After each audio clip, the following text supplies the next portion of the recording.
Izin share ya Bapak Siap, Ibu. Bu, siap. Oke, yuk, sip. Yuk, Bismillahirrahmanirrahim. Assalamualaikum warahmatullahi wabarakatuh. Waalaikumsalam Waalaikumsalam warahmatullahi warahmatullahi Waalaikumsalam warahmatullahi wabarakatuh. wabarakatuh. wabarakatuh. Bapak Ibu, padat sekali ya kita hari ini. Kita akan lanjut saja presentasi hari ini itu dengan dua presentator. Presentator pertama itu kelompok 3 ya Bu Mary ya? Betul. Ya, siapa moderatornya Bu Mary? Kebetulan saya Bu. Oh, monggo. Kalau gitu diskusi kali ini untuk kelompok 3 dipimpin oleh Bu Mary ya. Silakan Bu Mary untuk dipandu. Baik, terima kasih. Assalamualaikum warahmatullahi wabarakatuh. Waalaikumsalam Waalaikumsalam. warahmatullahi wabarakatuh. Waalaikumsalam warahmatullahi Yang saya wabarakatuh. hormati Bapak Sigit, selaku dosen mata kuliah linguistik komparatif yang keluasan wawasannya senantiasa menjadi pelita ya Bapak Ibu bagi kami semua selaku mahasiswa XC. Teman-teman, semoga selalu sehat selalu. Eh, Hari ini perkenankan saya Mary Kristiani sebagai moderator pada kegiatan diskusi hari ini. Sebelum melangkah lebih jauh, Bapak Ibu, pada kegiatan diskusi, izinkan saya memperkenalkan anggota kelompok 3. Di sini ada Mary Kristiani, kemudian Linda Pratiwi, kemudian ada Jumri, dan yang keempat ada Wahyu Nuridwan. Nah, Bapak Ibu, pada kesempatan hari ini kita akan menyelami dua konsep fundamental dalam kajian linguistik komparatif, yaitu tipologi bahasa dan perbandingan areal. Tipologi bahasa ini Bapak Ibu mengajarkan kepada kita bahwa di balik keragaman bunyi dan aksara yang tampak begitu berbeda, ternyata tersembunyi pola-pola struktural yang dapat diklasifikasikan dan dibandingkan, mulai dari urutan kata, sistem morfologis, hingga cara suatu bahasa mengungkapkan waktu dan relasi sosial. Sementara linguistik areal ini mengajak kita menyusuri jejak sejarah kontak antar bangsa, memahami bagaimana bahasa-bahasa yang bertetangga meski tidak sekerabat secara genetis dapat saling mempengaruhi dan membentuk kemiripan struktural yang disebut sebagai area linguistik atau Sprangbun. Nah, mengapa kajian ini begitu penting di zaman kita saat ini, Bapak Ibu? Ternyata hal ini menyebabkan kita ini kan sekarang berada di tengah arus globalisasi yang deras, di mana batas-batas geografis kita ini kabur oleh jaringan digital. Bahasa daerah kita ini bertautan dengan bahasa Indonesia sebagai pemersatu dan berdampingan pula dengan bahasa Inggris sebagai bahasa pergaulan dunia maya. Nah, kecerdasan buatan manusia saja untuk menerjemahkan ujaran kita dalam hitungan detik. Kemudian media sosial melahirkan varian-varian bahasa baru setiap harinya dan migrasi manusia lintas benua ini menciptakan titik-titik kontak bahasa yang baru. Nah, maka dari itu Bapak Ibu, pada saat ini, alangkah lebih bijak jika kita memahami tipologi dan perbandingan areal. Di sini kita bisa melihat nih Bapak Ibu di layar Bapak Ibu, ini adalah peta besar konsep hari ini, apa saja yang akan kita bahas di materi tipologi dan perbandingan areal, dimulai dari pengertian tipologi dan arealnya, kemudian ada klasifikasi tipologi, kemudian ada tipologi fonologis, tipologi morfologis abad ke-19 hingga abad ke-20, ada tipologi sintaksis, kemudian tipologi semantik, dan tipologi kelompok areal atau di istilahnya Sprachbund. Nah, Bapak Ibu, di sini bisa kita pahami terlebih dahulu, menurut Komri pada tahun 89, tipologi ini adalah klasifikasi bahasa berdasarkan ciri-ciri struktural yang dapat diamati secara langsung tanpa mempertimbangkan hubungan kekerabatan historisnya. Artinya, dua bahasa boleh saja berasal dari rumpun yang jauh berbeda, tetapi secara struktur gramatikalnya mirip, keduanya tetap bisa dikelompokkan dalam tipe yang sama. Kemudian, Komri pun menegaskan bahwa bahasa-bahasa di dunia ini meski beragam, tidak sepenuhnya acak dalam variasi strukturalnya. Selalu ada pola yang bisa ditemukan. Kemudian Krop pun memberikan pandangan pada tahun 2003 ini menambahkan bahwa tipologi tidak berhenti pada deskripsi semata, tetapi juga bersifat eksplanatif. Nah, hal ini berusaha menjelaskan mengapa suatu kecenderungan struktural itu muncul, baik karena faktor kognitif manusia, faktor fungsional komunikasi maupun faktor sosiolinguistik. Nah, sedangkan perbandingan areal ini apa sih? Nah, perbandingan areal ini menekankan aspek yang berbeda, kedekatan geografis dan kontak sosial antar penutur sebagai penyebab kemiripan bahasa. Meskipun bahasa-bahasa tersebut tidak berkerabat secara genealogis, Parera tahun 2004 ini menambahkan nih penjelasan bahwa kontak antar bahasa yang berlangsung dalam kurun waktu yang panjang dapat menghasilkan konvergensi struktural, yaitu bahasa-bahasa itu saling menyerupai yang kadang pengaruhnya lebih kuat dibandingkan hubungan kekerabatan genetis itu sendiri. Contohnya ada bahasa Jawa, ada bahasa Sunda, ada bahasa Betawi karena berada di lokasi eh, secara geografis di Pulau Jawa yang sama. Mereka tidak berkerabat, tetapi ada sebuah kemiripan dalam bahasanya seperti itu, Bapak Ibu. Nah, kemudian tipologis ini diklasifikasikan menjadi tiga prinsip. Di sini eh, hal ini menjadi sebuah dasar untuk mengklasifikasikan setiap jenis. Nah, Komri menyebutkan bahwa tipologi ini berkaitan langsung dengan kajian variasi bahasa dan variasi ini perlu diklasifikasikan dengan aturan yang jelas. Kemudian Goris Kera pada tahun 90 pun merumuskan tiga prinsip dasar yang harus dipenuhi klasifikasi tipologisnya, tujuannya agar ilmiah dan konsisten. Ada tiga jenis di sini, ada kearbitreran, keekshaustifan, dan juga keunikan. Nah, kearbitreran ini merupakan peneliti tuh bebas memilih kriteria struktural apapun sebagai dasar pengelompokan, bisa dari fonologis, morfologis, sintaksis, atau semantik selama kriteria tersebut dilakukan atau digunakan secara konsisten.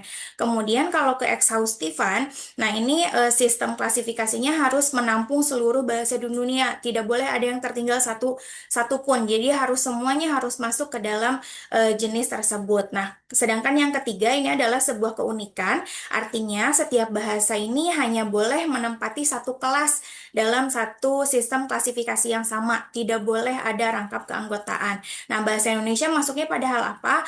Masuk pada keunikan seperti itu. Nah, kemudian ini merupakan dasar ya Bapak Ibu, dasar untuk kita mengklasifikasikan tipologi yang mana. Nah, selanjutnya ini tipologi yang paling dasar Bapak Ibu, karena kan keterampilan berbahasa itu dimulai dari fonologis ya, dimulai dari berbicara. Nah, tipologi fonologis ini mengelompokkan menjadi empat, ada dimulai dari sistem vokal, kemudian sistem konsonan, ada sistem tekanan dan selanjutnya ada nada dan tekanan. Nah, di sini Bapak Ibu kerap menjelaskan tipologi ini kan merupakan sebuah dasar ya Bapak Ibu untuk membandingkannya. Fonologis itu membandingkan dalam hal apa? Berarti membandingkannya dalam hal bunyi. Nah, di bunyi ini dibandingkan dilihat dari apanya? Dari alat ucap manusia, karena setiap negara itu kan berbeda-beda. Nah, di sini bisa dilihat menurut Karab itu pada tahun 90, beliau menjelaskan bahwa bahasa-bahasa di dunia ini dikelompokkan berdasarkan inventaris bunyi dan prosidi yang dimanfaatkan oleh alat ucap manusia. Jadi ketika fonologis, maka akan selalu berkaitan dengan alat ucap manusia. Nah, di sini ada empat sistem vokal. Yang pertama, nah ini diklasifikasikan berdasarkan jumlah vokalnya ada berapa, kemudian posisi lidah alat ucap manusianya ada di bagian mana, kemudian kebundaran bibir, karena setiap negara berbeda-beda. Nah, di sini ada contohnya.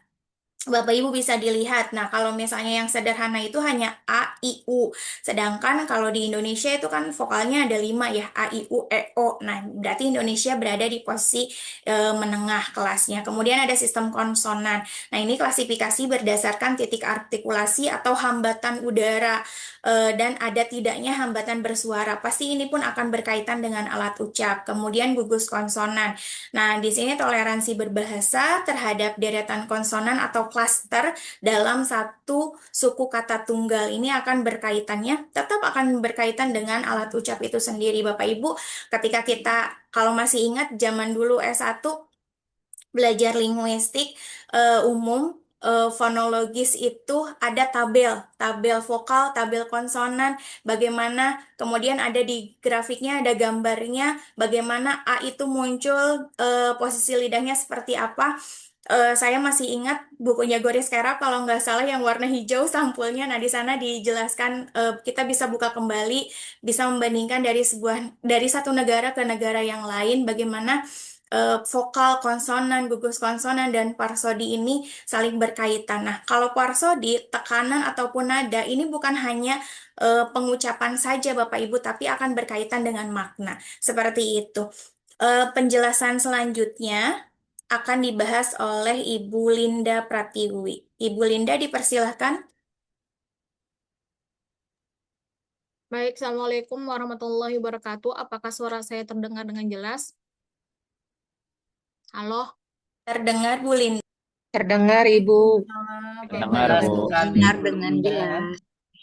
Baik, selamat siang Bapak Ibu sekalian. Pembahasan selanjutnya yang akan saya jelaskan yaitu bagaimana bahasa-bahasa di dunia dibentuk dan diklasifikasikan. Yang pertama adalah bahasa isolatif atau analitik. Ya, mari kita mulai pembahasan ini dari kelompok yang pertama, yaitu Bapak Ibu bisa lihat terletak di bagian kiri atas peta konsep yang telah ditayangkan, yaitu tipe bahasa isolatif atau yang sering juga disebut sebagai bahasa analitik. Ciri yang paling utama dari tipe ini adalah kesederhanaan struktur pembentuknya, di mana satu kata umumnya hanya terdiri dari satu morfem saja. Artinya apa, Bapak Ibu? Satu kata mewakili satu makna tunggal secara utuh. Kata-kata dalam bahasa tipe ini itu seringkali tidak mengalami perubahan bentuk, Bapak Ibu, atau modifikasi secara internal, baik untuk menunjukkan keterangan waktu, jumlah, maupun aspek gramatikal lainnya. Selanjutnya yaitu bahasa aglutinatif. Mari kita lihat Bapak Ibu ya, kelompok yang kedua ini ada di bagian kanan atas, yaitu bahasa aglutinatif. Berbeda dengan tipe isolatif, ya, kata dalam bahasa aglutinatif terbentuk dari gabungan beberapa morfem yang ditempelkan atau direkatkan bersama-sama. Proses ini analoginya mirip seperti pada saat kita menyusun balok pada permainan Lego Bapak Ibu, di mana ada komponen akar sebagai dasarnya, kemudian ditambahkan dengan elemen-elemen imbuhan berupa awalan, sisipan, atau akhiran yang secara berurutan. Kemudian yang selanjutnya adalah bahasa fleksi atau sintesis. Coba Bapak Ibu kita melihat kelompok yang ketiga di bagian kanan bawah, yaitu bahasa fleksi atau bahasa sintesis. Tipe ini memiliki karakteristik yang cukup kompleks dan sangat kontras jika dibandingkan dengan bahasa aglutinatif. Pada bahasa fleksi, bentuk kata akan mengalami perubahan secara struktural dan menyeluruh sesuai dengan fungsi gramatikal dalam kalimat. Selanjutnya adalah sintesis. Jadi dari yang keempat itu adalah aneltik dan polisintetik. Ya, ditandai oleh kata yang terbentuk dari gabungan banyak morfem sekaligus kemudian dengan adanya kecenderungan yang tidak berubah bentuk dasarnya. Sehingga kesimpulannya begini Bapak Ibu, klasifikasi tipologi morfologis yang dirumuskan sejak abad ke-19 ini memberikan sebuah kacamata yang sangat jernih di mana untuk memetakan variasi bahasa di seluruh penjuru dunia.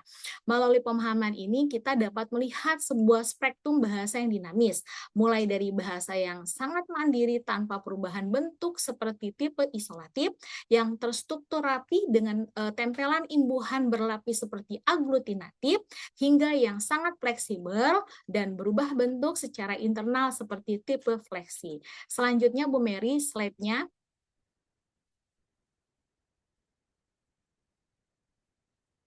Sudah berubah Bu Mary? Oke.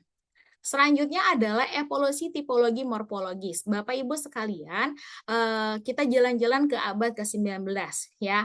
Pada abad 19, fase awal ini dipelopori oleh tokoh besar yaitu Frederick dan Wilhelm.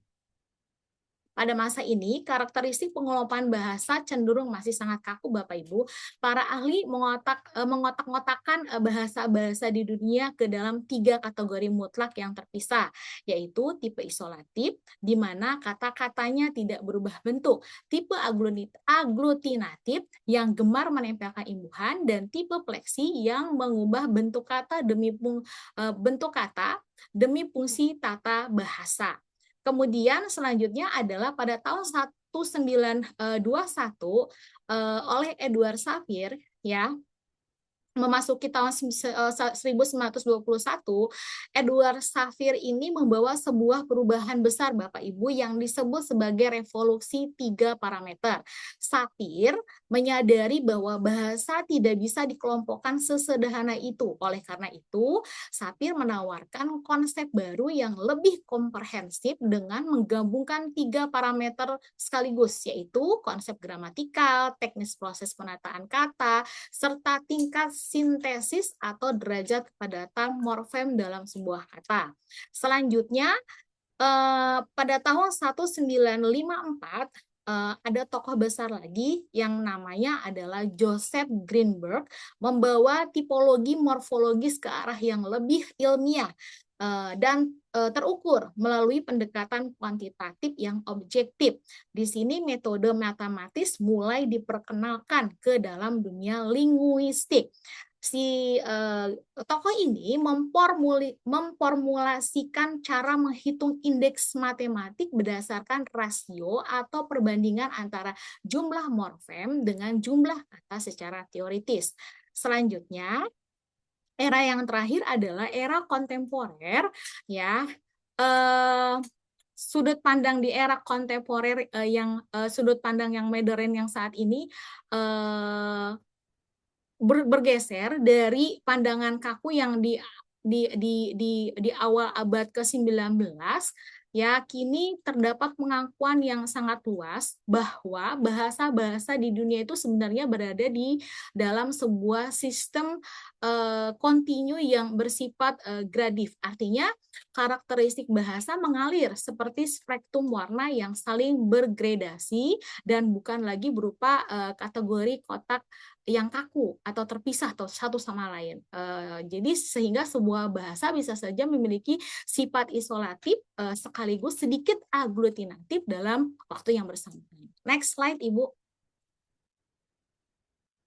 Oke, wah gambarnya ini ya berwarna tapi agak ini seperti akar-akar apa ya. Kalau kita simak dari gambar yang di slide 11 ini, yaitu menjelaskan tentang tipologi morfologis berdasarkan Edward Sapir pada tahun 1921. Parameter pertama adalah teknik dan proses gramatikal, yaitu cara bahasa menyatakan makna gramatikalnya. Sapir membagi menjadi 4 teknik, Bapak Ibu. Isolatif, di mana yang pertama adalah teknik isolatif, di mana makna sepenuhnya bergantung pada urutan kata seperti bahasa Cina. Kemudian yang tahap selanjutnya aglutinatif, yaitu menempelkan afiks secara berderet dengan batas yang jelas seperti bahasa Indonesia dan Turki. Kemudian fungsional atau fleksi, yaitu peleburan morfem secara internal sehingga sulit diuraikan seperti bahasa Latin dan Spanyol. Dan parameter kedua adalah tingkat penggabungan morfem, ya, yaitu seberapa padat sih morfem digabungkan dalam satu kata. Sapir membaginya menjadi 3, yaitu analitis, di mana satu kata umumnya mengandung 1 morfem. Kemudian di mana beberapa morfem tersebut disatukan dalam satu kata seperti bahasa Latin, bahasa Sanskerta, dan bahasa Turki. Dan yang selanjutnya adalah polisintesis. Ini tingkatan yang paling ekstrim, Bapak Ibu, di mana satu kata tunggal bisa membawa informasi setara 1 kalimat penuh. Slide selanjutnya, Ibu. Ya, slide selanjutnya adalah parameter Sapir, ya. Parameter Sapir ini, parameter morfologi Sapir ini yang membagi karakteristik bahasa berdasarkan 2 pilar, yaitu teknik proses gramatikal dan tingkat penggabungan morfemnya. Sapir membaginya ke dalam 4 teknis yang sangat khas, Teknik pertama adalah isolatif, sebuah kondisi di mana bahasa mengekspresikan makna tanpa adanya perubahan bentuk makna sama sekali. Teknik kedua adalah aglutinatif, bahasa tipe ini bekerja dengan cara menempelkan afiks atau imbuhan secara berderet pada kata dasar, namun batas antar imbuhannya masih sangat jelas dan mudah dipisahkan. Selanjutnya adalah teknik ketiga yang ditawarkan oleh Sapir adalah fusional atau yang sering kita sebut yang tadi saya bahas adalah fleksi, ya. Berbeda nih Bapak Ibu dengan aglutinatif yang imbuhannya teratur. Pada teknik yang fleksi ini terjadi sebuah peleburan morfem secara internal yang sangat erat sehingga bentuk aslinya melebur dan menjadi sangat sulit untuk diuraikan secara terpisah. Nah, yang pilar kedua ya, yaitu tingkat penggabungan morfemnya nih Bapak Ibu. Jika pilar pertama tadi membahas bagaimana cara morfem tersebut diproses, maka yang pilar kedua ini adalah mengukur derajat kepadatan dari sintesis atau susunan struktur pembentuk kata tersebut. Ya, di sini Sapir membaginya ke dalam 3 tingkatan utama. Ya, tingkatan pertama dinamakan analitis, kemudian tingkatan analisis itu umumnya didominasi oleh kata-kata pendek ya Bapak Ibu, di mana satu kata biasanya hanya mengusung satu morfem makna saja ya, tanpa banyak variasi tambahan. Jadi kesimpulannya Bapak Ibu, melalui 2 parameter yang tadi dijelaskan morfologis yang digagas oleh Edward Sapir ini, kita diberikan kacamata yang sangat jernih Bapak Ibu untuk memetakan bahasa-bahasa di dunia secara lebih sistematis. Ya, kita juga diajak untuk melihat bahwa bahasa bukan sekedar sekumpulan kata, melainkan sebuah sistem mekanis yang indah. Seperti itu. Slide selanjutnya adalah slide 13 yang membahas tentang tipologi morfologi oleh Greenberg pada tahun 1954. Kalau tadi dibahas pada awal ke-19, kemudian awal 20, abad 20, para ahli mengkelompokkan bahasa secara kaku, kemudian berubah pada tahun 1954, ya, kemudian kita juga bergeser mempelajari gagasan besar oleh Joseph, ya, kemudian di Greenberg ini ya pada tahun 1954 membawa pendekatan kuantitatif yang objektif untuk menganalisis bahasa-bahasa di dunia untuk menggunakan rumus indeks matematik Bapak Ibu.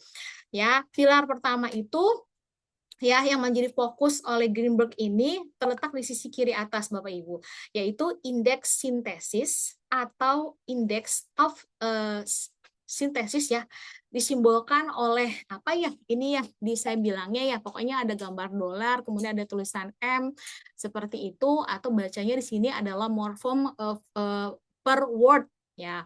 M-nya ini adalah morfem, kemudian W ini adalah word. Nah, disebut nama lambangnya seperti itu Bapak Ibu. Indeks ini mengukur rasio rata-rata jumlah morfem di dalam setiap kata Bapak Ibu. Kedua ya, pilar kedua ini adalah tipe sintetis ya yang memiliki rasio morfem per kata tingkat menengah atau moderat. Contohnya adalah pada bahasa Inggris dan bahasa Spanyol. Yang ketiga adalah tipe polisintetis ya yang memiliki rasio morfem per kata yang sangat tinggi Bapak Ibu. Ya, lanjut adalah sehingga ya untuk slide ini kesimpulannya adalah langsung kesimpulannya aja ya Bapak Ibu ya. Ya, sistem indeks tipologi morfologis yang digagas oleh Joseph Greenberg tahun 1954 ini mengubah landscape ilmu linguistik menjadi jauh lebih presisi, ya, lebih ilmiah dan terukur dengan memetakan bahasa melalui rumus indeks sintetis, ya, aglutinatis, membentukkan kata, hingga afiksasi. Kita tidak lagi sekedar menduga-duga Bapak Ibu karakteristik dari sebuah bahasa, melainkan dapat dibuktikan nih secara eksak lewat angka-angka tadi. Ya, next slide. Indeks kuantitatif yang dimaksud sama Greenberg itu seperti apa sih? Ya, rumus dasar indeks sintesis Greenberg itu katanya sangat sederhana ya, tapi belum tentu bagi saya ini sangat sederhana. Indeks sama dengan jumlah morfem ya. M dibagi jumlah kata W dalam satu sampel teks, sehingga sebagai patokan umumnya jika nilai indeksnya di bawah 1,5 bahasa tersebut cenderung analitis atau isolatif. Jika indikatornya ya Bapak Ibu ya, jika berada pada kisaran 1,5 hingga range-nya 3,0, bahasa tersebut tergolong sintesis ya. Dan jika jauh melebihi angka range tersebut, bahasa tersebut bisa dikategorikan polisintetis. Sekian penjelasan dari saya. Penjelasan selanjutnya akan dijelaskan oleh Bapak Jumri. Dipersilahkan. Ya, terima kasih. Assalamualaikum warahmatullahi wabarakatuh, Bapak Ibu. Selamat siang, Bapak dosen dan teman-teman sekalian. Dan saya ingin mengawali tipologi sintaksis ya. Saya ingin mengawali dengan sebuah pertanyaan sederhana. Pernahkah kita bertanya mengapa setiap bahasa memiliki susunan kalimat yang berbeda? Misalnya dalam bahasa Indonesia kita mengatakan saya makan nasi, tetapi dalam bahasa Jepang urutannya menjadi saya nasi makan. Mengapa bisa berbeda padahal maknanya sama? Jawabannya dapat dijelaskan bahwa melalui tipologi sintaksis ini, yaitu kajian yang mengelompokkan bahasa berdasarkan pola penyusunan kalimatnya. Melihat brain maps atau mapping maps di share ini, pada materi ini fokus pembahasan diarahkan pada hal utama ya Bapak Ibu, yaitu urutan dasar SPO ya, dan hubungan antara urutan tersebut dengan karakteristik sintaksis lainnya. Seperti penggunaan preposisi di awal dan postposisi di akhir, yang merupakan adposisi kata depan dan kata belakang, yang menunjukkan hubungan tempat, waktu, atau arah serta posisi kata sifat dalam frase nominal. Contohnya ke rumah, di rumah, rumah di, seperti itu. Terus yang berwarna ungu ini yaitu adjektif nomina, adjektif sebelum nomina, yaitu adjektif itu adalah kata keterangan dan nomina itu adalah kata benda. Contohnya di sini sering digunakan dalam bahasa Inggris seperti new book, yaitu kita membacanya adalah buku baru, bukan baru buku, seperti itu. Kata sifat berada di depan kata benda. Nomina adjektif sesudah nomina, yaitu kata keterangan sesudah kata benda. Contoh, rumah besar, bunga indah, ya ini susunan yang biasa digunakan dalam bahasa Indonesia. Di sini kata bendanya lebih dulu. Nah, kesimpulannya dengan memahami konsep ini kita dapat melihat bahwa setiap bahasa memiliki sistem yang teratur dan saling berkaitan, sehingga perbedaan antar bahasa bukanlah sesuatu yang acak, melainkan mengikuti pola tertentu. Next, nah ini urutan dasar subjek, verb, objek, dan posisi hukum, penyelarasan atribut. Urutan dasarnya korelasi fungsional urutan kalimat dominan. Dalam tipologi sintaksis, urutan dasar kalimat ya mengacu pada posisi subjek, verb, kata kerja, dan objek. Di dalam sebuah kalimat, salah satu pola yang paling banyak digunakan adalah subjek, predikat, objek, yaitu subjek diikuti verb, kata kerja, kemudian objek. Bahasa Indonesia dan bahasa Inggris termasuk ke dalam kelompok ini. Misalnya pada kalimat, saya membaca buku, urutannya adalah saya sebagai subjek, membaca sebagai verb atau kata kerja, dan buku sebagai objek. Sebaliknya, bahasa Jepang, Korea, dan Turki menggunakan pola SOV, yaitu subjek, objek, kemudian verb. Sementara itu, bahasa Arab berbeda sendiri, banyak menggunakan pola verb, subjek, objek. Yang menarik, urutan dasar kalimat ini berkaitan dengan unsur sintaksis lainnya.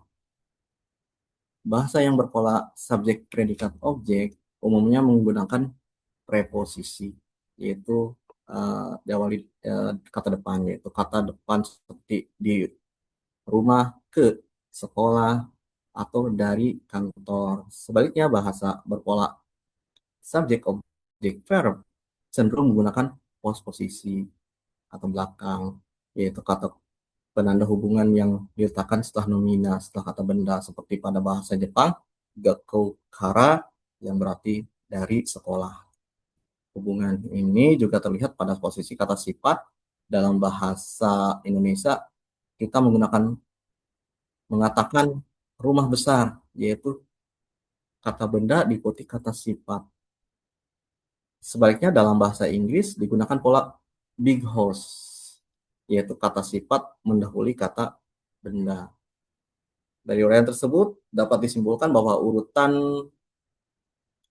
dasar kalimat, penggunaan preposisi atau posposisi, serta posisi kata sifat merupakan satu kesatuan sistem preposisi saling berkaitan dalam tipologi sintaksis. Melalui hubungan inilah para ahli bahasa membandingkan berbagai bahasa secara lebih sistematis dan ilmiah. Cukup sekian, saya kembali lagi ke moderator. Baik, langsung dilanjut oleh Bapak Jumri, dipersilakan.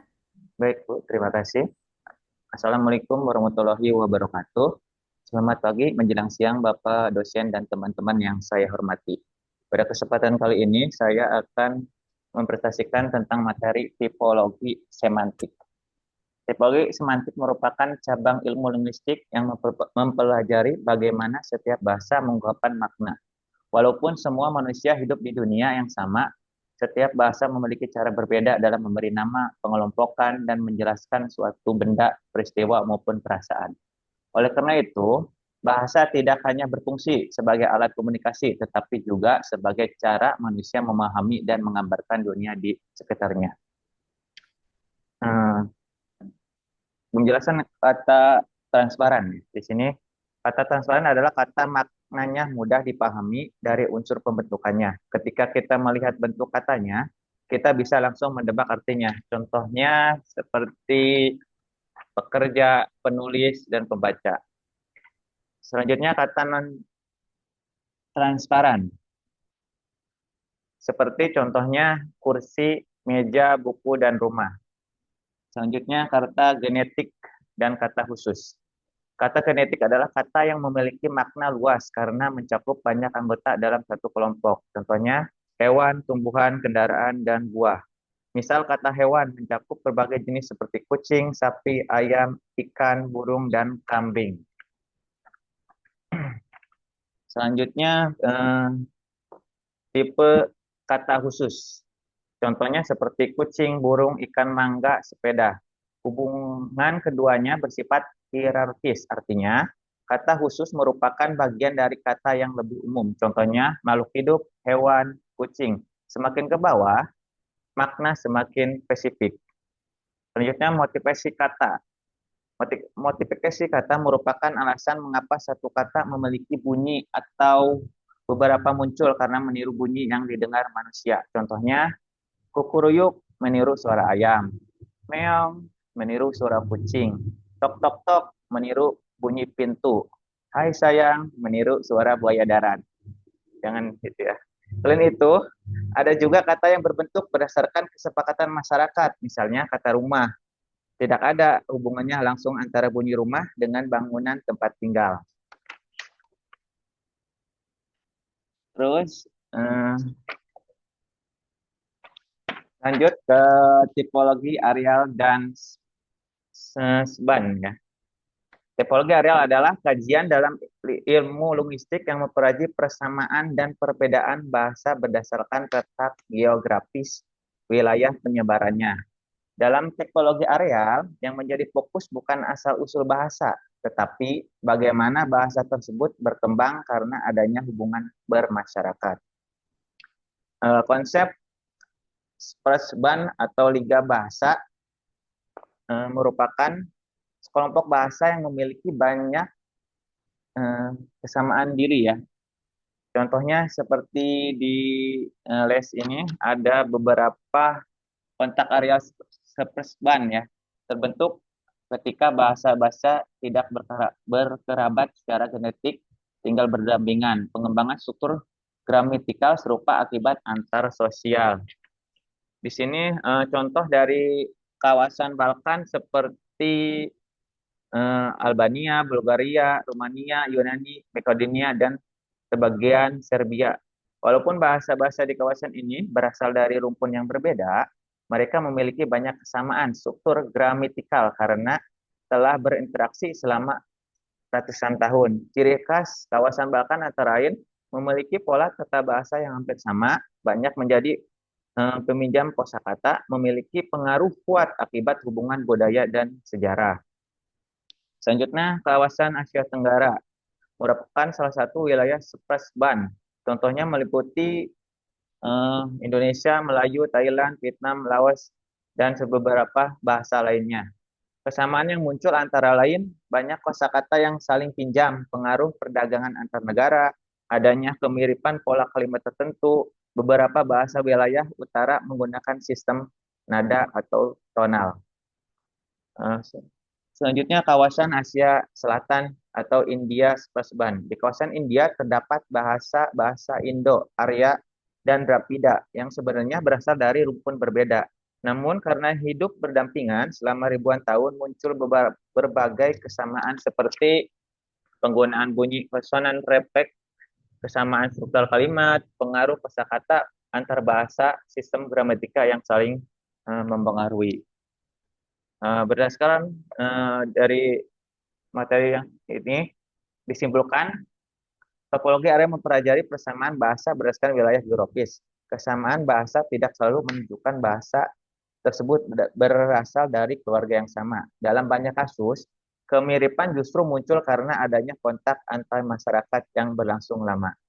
Demikian presentasi yang saya sampaikan. Assalamualaikum warahmatullahi wabarakatuh. Baik, terima kasih kepada para penyaji. Untuk presentasi selanjutnya, saya alihkan ke kelompok Bapak Heru. Dipersilahkan. Tes, cek, Udah. ada suara, tes, Ya, sudah. cek. Assalamualaikum warahmatullahi wabarakatuh. Waalaikumsalam warahmatullahi wabarakatuh. Izin Bapak dosen, kami dari kelompok 5 untuk menyampaikan terkait dengan aplikasi dan tantangan kontemporer linguistik komparatif. Izin share screen ya. Sudah muncul Bapak Ibu? Masih belum? On proses, Pak. On proses. Udah. Udah ya? Oke. Siap. Kita mulai saja karena berkaitan dengan keterbatasan waktu. Oke, kita perspektif dulu ya Bapak Ibu, linguistik komparatif itu apa ya? Ayo kita mengingat kembali dari PPT di sini berdasarkan beberapa pertemuan sebelumnya. Jadi linguistik komparatif di sini adalah disiplin ilmu yang membandingkan dua atau lebih bahasa untuk mengidentifikasi kesamaan dan perbedaan struktural di antara mereka. Nah, tujuannya adalah untuk menentukan apakah bahasa-bahasa tersebut berasal dari nenek moyang yang sama dan bagaimana mereka telah berevolusi seiring dengan berjalannya waktu. Nah, untuk materi yang pertama, alur pembahasannya di sini ada beberapa alur pembahasan berdasarkan PowerPoint-nya. Eh, di sini ada linguistik, ada aplikasi dan tantangan kontemporer. Kita berfokus kepada dua pembahasan.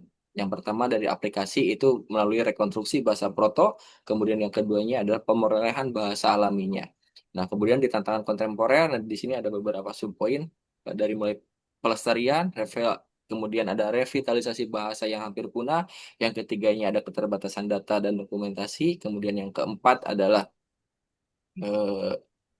tren riset masa depan, dan yang terakhirnya adalah dampak perubahan bahasa terhadap literasi dan pendidikan. Oke, untuk mengefektifkan waktu, kita langsung saja kepada pemateri yang pertama. Silakan kepada Bu Vivi, dipersilakan.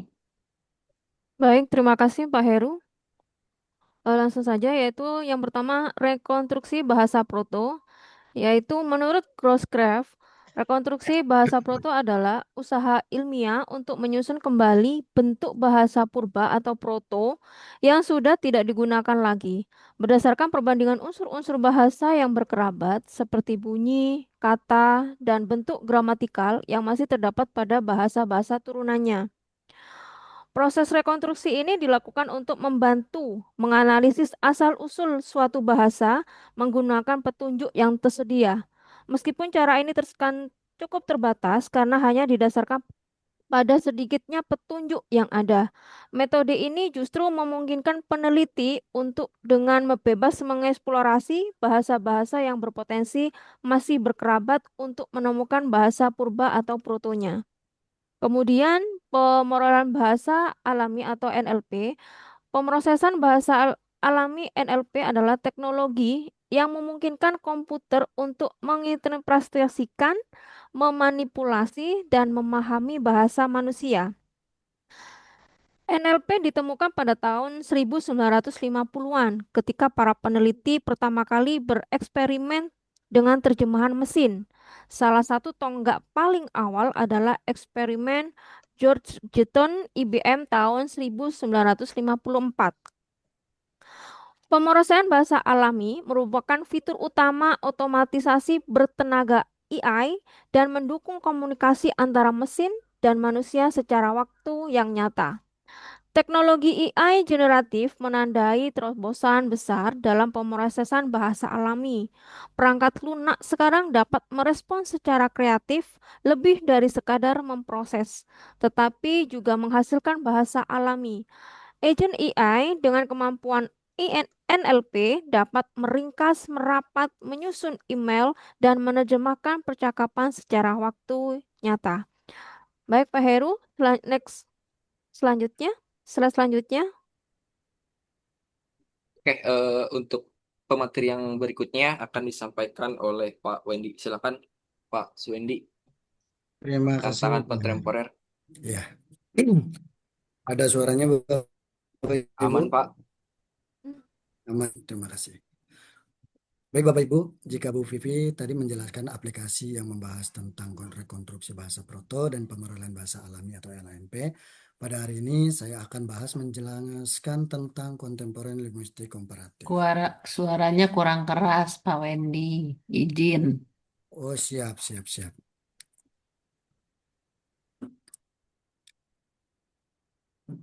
Baik, ya udah cukup keras ya. Aman. Cukup, Pak, aman. Ya, terima kasih. Baik, sekarang yang akan kita bahas ya, yaitu berkaitan dengan tantangan kontemporer. Adapun poin yang akan dibahas itu sebenarnya ada 5, namun pada kali ini saya kebagian 2 topik ya, yaitu pelestarian dan revitalisasi bahasa yang hampir punah. Baik, untuk yang pertama pelestarian. Linguistik komparatif digunakan untuk memetakan hubungan antara bahasa-bahasa minoritas yang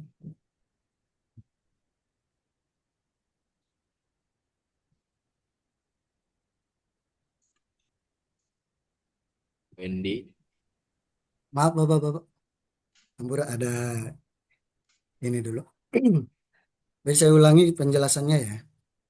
Berkaitan dengan pelestarian, linguistik komparatif digunakan untuk memetakan hubungan antara bahasa-bahasa minoritas yang hampir punah dan bahasa-bahasa mayoritas. Hal ini mempermudah peneliti dalam mendokumentasikan struktur yang tersisa dengan membandingkan dengan bahasa saudara. Ya. Nah, Bapak Ibu, di sini ada tabel. Ya. Di sini ada tabel statistik bahasa dunia dan bahasa Indonesia. Total bahasanya yaitu ada 7.102 bahasa. Total bahasa Indonesia ada 707 bahasa. Nah, presentasinya yaitu 10%, hampir itu ya, hampir 10% dari keseluruhan. Nah, jumlah penutur di Indonesia ada kurang lebihnya 221 juta penduduk. Menurut Moseley, 2010 dalam bukunya Atlas of the World Language in Danger terdapat 146 bahasa yang terancam punah dan yang 12 bahasa lainnya itu sudah punah, Bapak Ibu. Nah, faktor penyebab kepunahan bahasa yang pertama itu ada faktor ekonomi, faktor dominasi budaya oleh masyarakat mayoritas, faktor politik, faktor sejarah, dan faktor sikap. Itu pembahasan berkaitan dengan pelestarian. Selanjutnya yaitu revitalisasi bahasa yang hampir punah. Menurut Hilton, revitalisasi bahasa adalah upaya untuk mengembalikan bahasa yang terancam punah ke tingkat penggunaan yang lebih baik dalam masyarakat setelah mengalami penurunan penggunaan. Selanjutnya, tingkat keadaan bahasa berdasarkan daya hidup bahasa menurut UNESCO tahun 2003, yaitu yang pertama aman, rentan, terancam, sangat terancam, hampir punah, dan punah. Tingkat keadaan dokumentasi berdasarkan penilaian pentingnya pendokumentasian menurut UNESCO. Ada unggul, baik, cukup, tak lengkap, kurang, tanpa dokumentasi. Lanjut Pak Heru.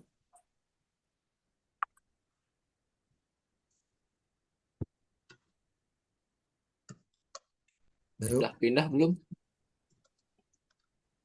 Belum. Belum. Udah ya? Ya. Udah? Oh, ya. Ya, sudah. Terus selanjutnya di sini ada langkah konkret yang dapat diambil untuk memulihkan penggunaan bahasa yang hampir punah. Menurut Hilton, yang pertama, mempelajari beberapa kata seperti salam dan perkenalan atau percakapan singkat. Yang kedua, mengumpulkan publikasi linguistik, catatan lapangan, dan rekaman suara sebagai bagian dari penciptaan sumber daya berbasis komunikasi dan arsip. Yang ketiga, mengembangkan sistem tulisan dan membuat kamus berbasis komunitas serta tata bahasa pedagogis. Yang keempat, membahas rekaman audio atau video dari penutur yang tersisa dengan tujuan mendokumentasikan dan mengarsipkan contoh penggunaan bahasa mereka dengan selanjutnya mengikuti kelas bahasa atau kemah bahasa. Dan yang terakhir, mengelola sekolah immersi penuh atau sekolah yang menggunakan bahasa yang terancam punah sebagai bahasa pengantarnya untuk anak-anak di komunitas yang memiliki sumber daya untuk mendukung mereka. Adapun faktor bahasa yang perlu direvitalisasi menurut UNESCO. Yang pertama, yaitu transmisi bahasa antar generasi. Yang kedua, jumlah penutur absolut. Yang ketiga, proporsi penutur terhadap jumlah penduduk dan keseluruhan. Yang keempat, kecenderungan dalam ranah penggunaan bahasa. Yang kelima, daya tangkap terhadap ranah baru dan media. Selanjutnya, materi untuk pendidikan bahasa dan keaksaraan. Selanjutnya, kebijakan bahasa oleh pemerintah dan institusi, termasuk status resmi dan penggunaannya. Terus kemudian sikap masyarakat penutur terhadap bahasa mereka. Dan yang terakhir, jumlah dan kualitas dokumentasi bahasa. Nah, untuk keterbatasan data dan dokumentasi hingga dampak perubahan bahasa akan dijelaskan oleh Pak Hidayat dan dikembalikan kepada Pak Heru. Pak Heru dipersilakan. Oke, terima kasih Pak Suwendi. Untuk pemaparan berikutnya nanti akan disampaikan oleh Pak Hidayat. Enggak, Pak Hidayat.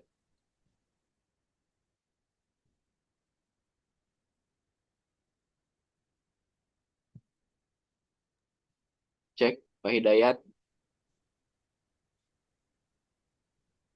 Pak Hidayat.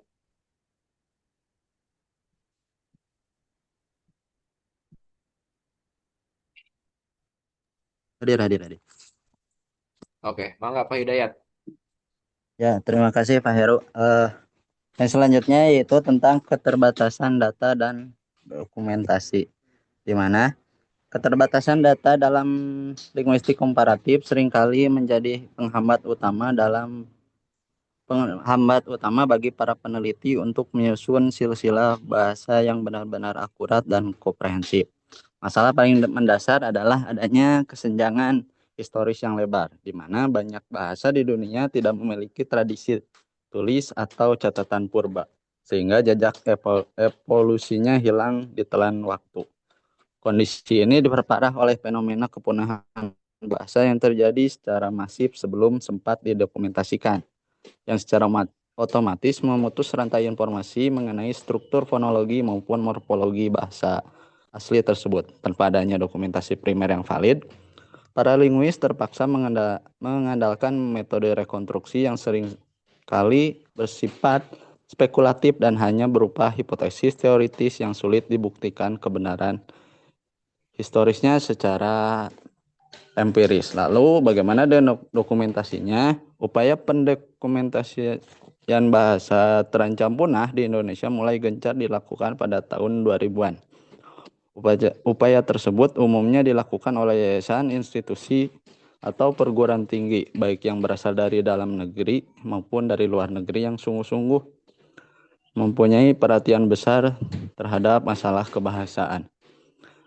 Pemerintah Indonesia sendiri melalui institusinya yaitu Badan Bahasa telah mengawali pendokumentasian bahasa yang terancam punah ketika menginventaris bahasa-bahasa daerah yang ada di Indonesia. Kemudian ARKA tahun 2013 dalam penelitiannya mencatat dari tahun 1995 sampai 2007 dari total 335 publikasi tata bahasa seperti yang kita lihat dalam tabel, ada bahasa Jawa 51, bahasa Sunda 24, bahasa Bali 14, bahasa Lampung 9, bahasa Aceh 7, dan bahasa lainnya 230. Tentu ini sangat kurang ketika kita lihat yang barusan dari materi barusan bahwa ada 770 bahasa di Indonesia, sedangkan publikasinya hanya 335. Terus bagaimana dengan tren riset masa depan?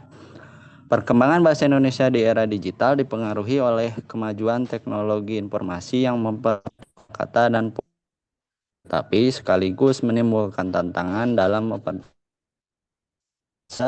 sama pendidikan tarian. Lalu bagaimana dampak perubahan bahasa terhadap literasi pendidikan? Banyak siswa yang terbiasa dengan gaya komunikasi informal dalam media sosial mengalami kesulitan saat menulis secara akademik.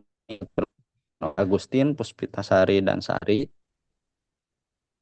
sekitar 6% siswa SMA dalam menulis akademik singkatan bahasa gaul dalam percakapan digital mereka. Demikian yang bisa saya sampaikan.